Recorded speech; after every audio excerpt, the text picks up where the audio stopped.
Rasul yang dawuh hanya untuk menyempurnakan akhlaknya manusia yang bejat-bejat itu. Rasulullah tidak dawuh innama buistu nggih li utamima makarimas sholat tidak, makarimas zakat tidak, makarimal haji tidak. Hanya satu, makarimal akhlak. Kalau melihat ini berarti akhlak ini menduduki predikat pertama dalam kehidupan manusia, di mana dia seorang kiai, seorang pejabat terhormat. Maaf, sampai saya tinggikan kata Habib Abu Bakar sendiri yang dawuh kepada saya kemarin waktu ngobrol, khatal habaib, nggak punya akhlak, nggak pantas ngaku habaib. Kenapa? Bukan akhlak jitnya. Kalau cuma negur kiai, anak itu kiman, anak itu kimin, sing keturunannya Kanjeng Nabi loh, Al-Atos, Al-Babut, Al-Idrus, Al. Kalau sudah dalam kehidupannya nggak punya akhlak, Habib memang, tapi kata Habib Abu Bakar nggak pantas dipanggil Habib. Kalau namanya Mustafa, panggil saja Mustafa. Kalau namanya Ahmad, panggil saja Ahmad. Kalau namanya ya Allah, Masya Allah, namanya Abdullah, panggil Abdullah. Tidak usah dipanggil Habib, kata Habib Abu Bakar. Ngomong sama saya beliau. Kenapa? Karena merusak citra Rasulullah. Orang Habib kok nggak punya adab. Apa mereka gur kia, gur tukang de, tukang mat, tukang tan, nggak duwe akhlak, runtuh harga diri. Orang lihat Habib kita peliti aja kita benci kadang-kadang. Padahal itu Habib, apalagi orang biasa. Oke. Kalau sudah tidak punya akhlak, tidak pandang dia turunan siapa, jatuh di mata Allah, juga jatuh di mata manusia. Jelas? Jadi akhlak nomor mohon maaf Pak Yai, kalau akhlak nomor satu, apa gak tanakut, apa gak bertentangan dengan hadis awalu ma yu'asabu yaumal qiyamah as-sholat. Besok yang dihisab pertama kali di hari kiamat adalah sholat. Katanya yang pertama sholat Pak Muhayyad. Kenapa Anda mengatakan yang pertama akhlak? Sekarang pertanyaan saya pernah ditanya jamaah begitu, Beb. Bagaimana kalau ada orang Islam tapi tidak sholat Pak Muhayyad? Ya jawabnya benar. Kalau ada orang Islam tidak sholat, berarti dia tidak punya akhlak sama Allah. Berarti yang pertama tetap, kalau dia punya akhlak, dia tidak akan meninggalkan sholat. Betul? Jagalah perutmu untuk bisa mendapatkan perkara yang halal, jangan sampai masuk perkara yang haram. Subhat saja nggak boleh, apalagi haram. Subhat itu remeng antara halal dan haramnya tidak jelas. Wahris ala thalabil halal, selalulah berusaha semaksimal mungkin untuk mendapatkan perkara yang halal. Dan ketika sudah kamu temukan, kata Imam Ghazali, wahris ala antak tasiro minhu ala madunas sibah. Berusahalah kalau sudah dapat perkara yang haram, ojo sampai limu mangan we keluarkan. Ojo sampai mangan kuah. Intinya Kanjeng Nabi ora enek weteng sing paling dibendoni Gusti Allah, jadi weteng sing keluarkan. Elek-elek wong sampai mati dikabarne Mbak Pandi ngomongkan innalillahi wa rajiun, si Abdullah mati keluarkan, ngono sing sini wae. Sangat menjijikkan sekali kalau ada orang mati karena setan. Wa inna siba akronis tuhune warak nggih. Iku yuk sing ngatosake apa sibak alkolba ing ati wa yufsidu lan ngusake apa sibak aldikna ing pikiran utawa ing pinter wa yubatilulan ngilangake apa sibak alhibda ing apalan wa yuskilu lan ngapotake apa sibak al-abdu ing boro-boro gauto anil ibadah saking boro-boro penggawe ibadah wal ilmi lan golek ilmu wa yuqawwi lan nguatake apa sibak as-sahawati ing boro-boro syahwat wayan surulan nulungi apa sih mbak junudas syaitoni ing biro-biro balane setan dong. Kalau kamu sudah dapat barang halal, itu pun diatur dalam tasawuf, jangan sampai ojo kuah ekonomi lo tadi kurangin deh, gak benar deh Ojo kuaraken. Dong.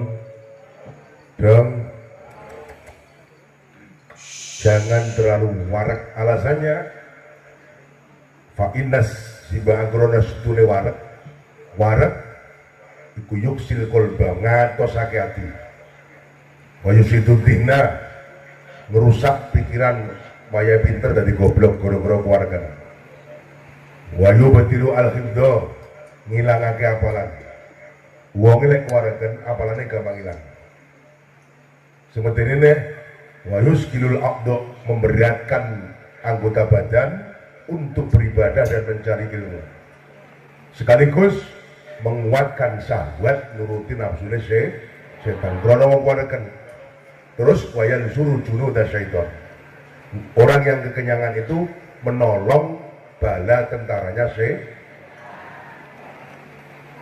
lek ngelih kan orang mungkin ada neko-neko betenge gak kuatkan aman terus kuarek kena menang yo bahaya kengelian yo bahaya bilang-bilang ada mau ngaling goro-goro ngelih kakek paling oleh korupsi ke waret rakus sanggeme bukan karena lapar koruptor itu sudah kenyang tapi rakus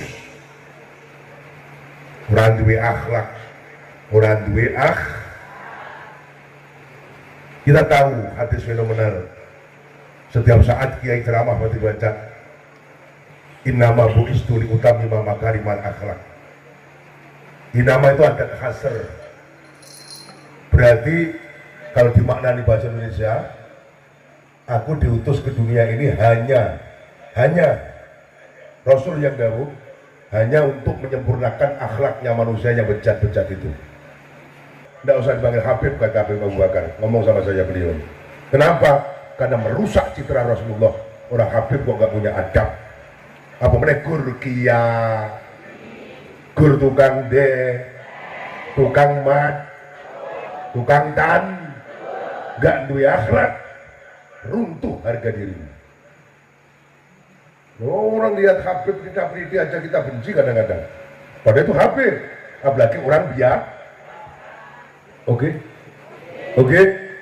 Kalau sudah tidak punya akhlak, tidak pandang dia turunan siapa, jatuh di mata Allah, juga jatuh di mata manusia. Jelas? Jadi akhlak nomor mohon maaf Pak Yai, kalau akhlak nomor 1, apa gak tanakut, apa gak bertentangan dengan hadis awalu ma yu'asabu yaumal qiyamah as-sholat. Besok yang dihisab pertama kali di hari kiamat adalah sholat. Katanya yang pertama sholat Pak Muhayyad. Kenapa Anda mengatakan yang pertama akhlak? Sekarang pertanyaan saya pernah ditanya jamaah begitu, Beb. Bagaimana kalau ada orang Islam tapi tidak sholat Pak Muhayyad? Ya jawabnya enak. Kalau ada orang Islam tidak sholat, berarti dia tidak punya akhlak sama Allah. Berarti yang pertama tetap, kalau dia punya akhlak, dia tidak akan meninggalkan sholat. Betul? Kalau ada orang Islam tidak puasa, itu mau puasa, berarti orang Islam tidak punya akhlak sama Allah. Kalau dia punya akhlak, pasti dia puasa. Oke? Kalau ada pejabat ngaku Islam tapi korupsi, berarti pejabat tidak punya akhlak. Kalau ada orang kaya tidak mau zakat, pelit, berarti orang kaya tidak punya. Kalau ada orang kaya diutangi mana 10%, berarti orang kaya tidak punya. Poltoisan. Enak wong wedok, orang tak layani wong lanang, berarti itu perempuan tidak punya. Ada laki-laki tidak bisa memberikan tanggung jawab kepada perempuannya, berarti dia laki-laki tidak punya. Lengkap bisa. Ye. Lengkap. Apa meneh? Enek kiai kurang gelem mulang santri, berarti kiai ora duwe. Enek santri ora manut kiai, berarti santri ora duwe. Mulai santri mulai ngaji sampai rabi manut kiai. Wis semakin tua santri semakin kental, regane semakin larang. Oke. Mantap. Jadi rasanya kok. Nggih. Apa judulnya? Akhlak. Kalau akhlaknya baik, dia tidak akan memenuhi perutnya dengan barang Kenapa? Karena orang ini punya akhlak kayak Kanjeng. Muga-muga wajal khuluqona ka khuluqin Nabi. Amin. Semoga kita dijadikan akhlak kita seperti akhlaknya Rasulullah. Amin. Ya Rabbal. Pemenang sing minta omong ning iki kathah meneh ngomong. Enek kiai ceramah balik delalah ning mobil lali sholat krono kesel. Itu berarti supir kiai ora duwe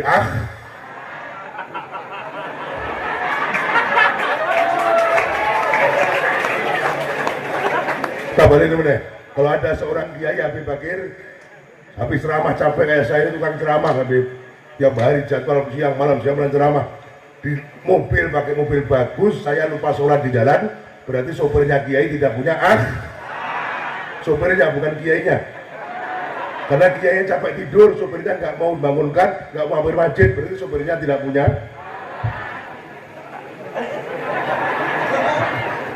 masuk. Ojo kiai ini nggak benar kiai ini nggak berakhlak. Jadi hari ini dimuliakan oleh Allah.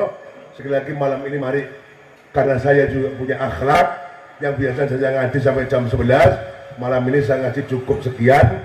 Punya akhlak, ada duriah Rasulullah datang, kita bersolawat yang langsung nyambung kepada Rasulullah. Sallallahu Nabi Muhammad.